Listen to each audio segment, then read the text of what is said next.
Hey, Ark, I'm not going to let this whole group off the hook yet because we do have some audience questions, and I want to make sure we get to those. I think some people are hanging out to hear what we have to say. So, fantastic. If it's okay, we're just let's do it. Yeah, I'm really glad. Yeah. Signing off. So those who are still on, if you have questions, we'll just open up the floor now to all of those and start having the discussion. So, Arka, this first question, in a world where people get paid for their data assets, is it likely to make it prohibitively difficult to create products requiring mass market data? So does this create a bias towards buying data only when smaller numbers of people are involved, or will this adjust by having different pricing for your data depending on how it's used? There are a few questions in there, so let me know if you need help unpacking that. Yeah, could you just go through the questions once again, just so I know, because some of these might be other folks. Yeah, is it difficult to create products requiring mass market data? Mm-hmm.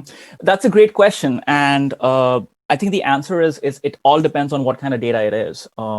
There is a lot of data sources out there, and it's kind of interesting that question came up because the first prototype that we ever built was for the platform that you guys saw for the health sciences, for the value-based agreements platform, and we actually built that using publicly available data, which was essentially Medicare, anonymized claims data that was out there. So that just by itself is a great example of mass market, like data sets that are available publicly that could be used to create interesting data assets. It's all about what do you use it for. So it's just like a raw material, just because sand is freely available at a beach doesn't make it not useful. There's a ton of things we build out of sand. It's just a question of finding the right use for the data itself, but more importantly, how do you take different data assets, combine them, and create these derivative data assets? So I think it's all contextual. I don't know if anyone, maybe Sataj or I want to add, yeah.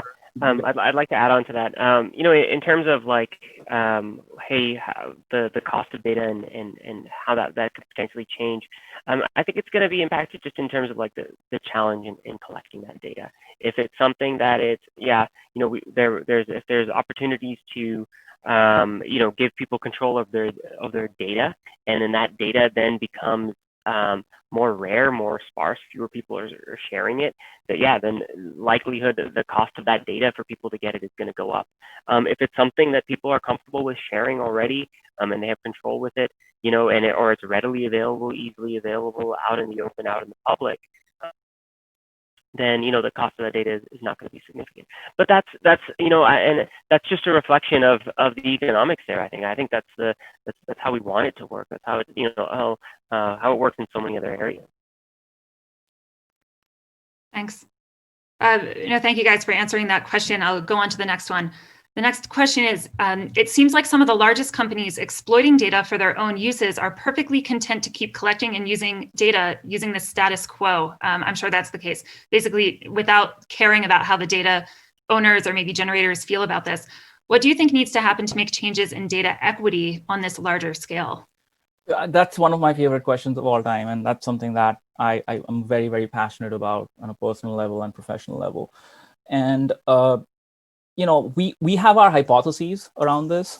If you think about all the apps on your phone that you use, let's say the Maps app that you have, or the the social media apps that you have, we tend to think of these as free because we've been trained to think of these as free. They're not free. We are paying for all these apps with our data, and we're pretty much giving a carte blanche to the people that we're giving it to use it for any purposes that they want. Whether it's for social good or to dismantle democracy.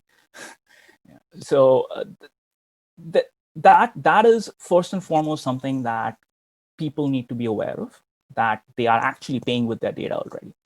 And we believe that once that becomes a relatively well understood notion, the next demand that people are going to have is that, okay, that if that value is already being derived by you, I want a part of that value.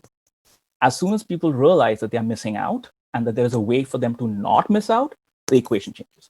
And this becomes even more interesting when we look at enterprise, because enterprise is generating the largest amounts of data. I mean, consumer is great, but it's nothing compared to enterprise. We need to make sure that industry understands the amount of value that is just sitting in these data sets that they think of as exhaust of their businesses. And get them to that same point, which I think we are doing more and more, is that they are missing out on value by just giving their data away or by just keeping it locked in a silo somewhere. Once that happens, I think people will start. This is not going to happen overnight, but it's also, I don't think, going to take like 15, 20 years. I think it's somewhere in the middle there, where this is going to become pretty obvious, because the fact is that, as the question states, there's a tremendous amount of value already being derived from our data, from enterprise data, and there's a tremendous amount of more value that can be derived, as we've been discussing. So it's just a question of when we A, have the tools, which is what we are working on, and B, we have the education and the infrastructure to be able to make this a reality. Thank you. No, I think that was a great explanation, and it kind of lends itself to go into one of these other questions that's asked.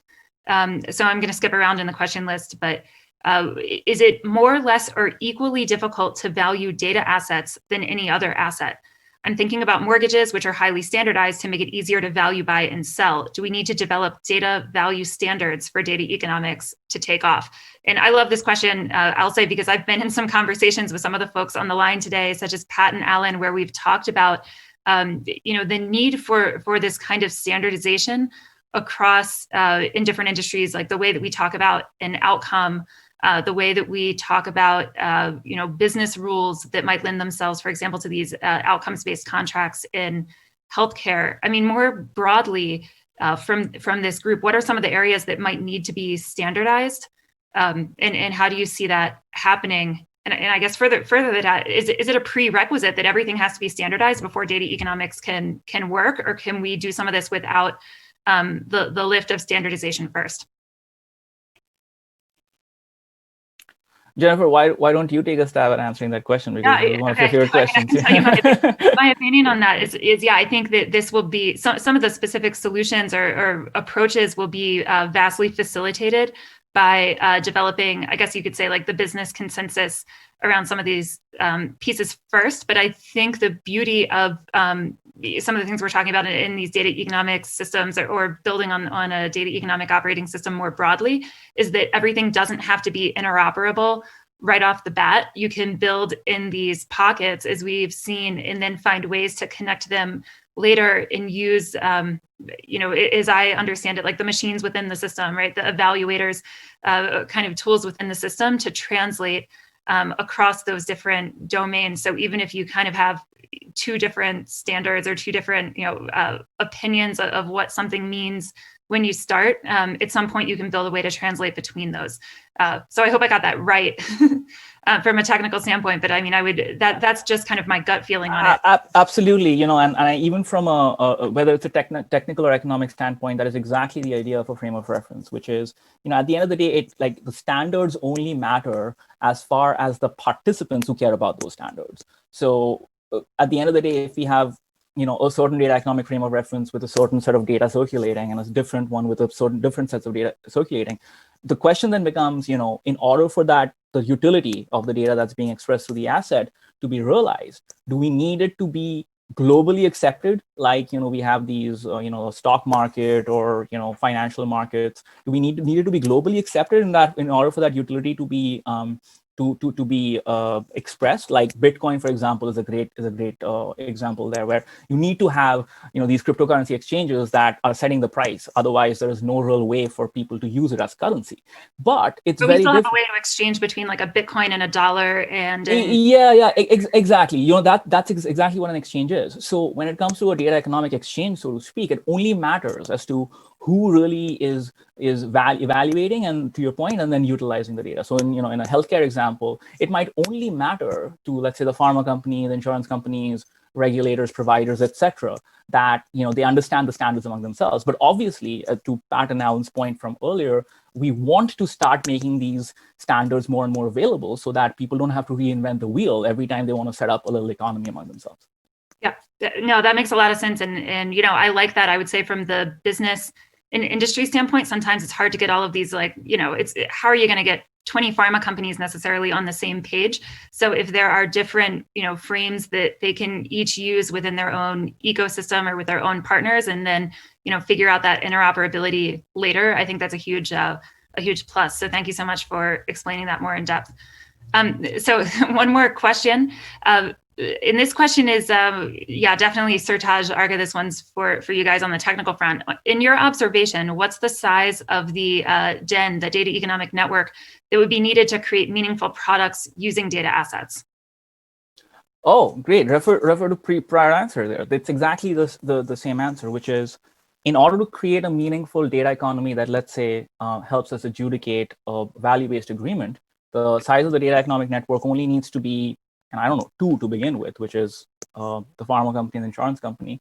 And I can think of several examples where just 2 participants are sufficient for a data economy to exist. Now, how interesting those data economies are completely depend on the type of data being traded. Like if it's healthcare data, then yes, there's probably a higher likelihood that a small data economy will have some value to it. So it is absolutely a function of what it is that the participants are trying to do. And then again, as I said in my previous answer, if, like, let's say, going back to the gaming scenario, let's say that we wanted to create a class of asset that people are generating by playing a game or by doing things in the real world that's part of a narrative framework. In that case, let's say that we wanted to attract, let's say, people who watch esports to come and participate in something like that, and maybe, like, quote unquote, invest their money in these virtual ecosystems.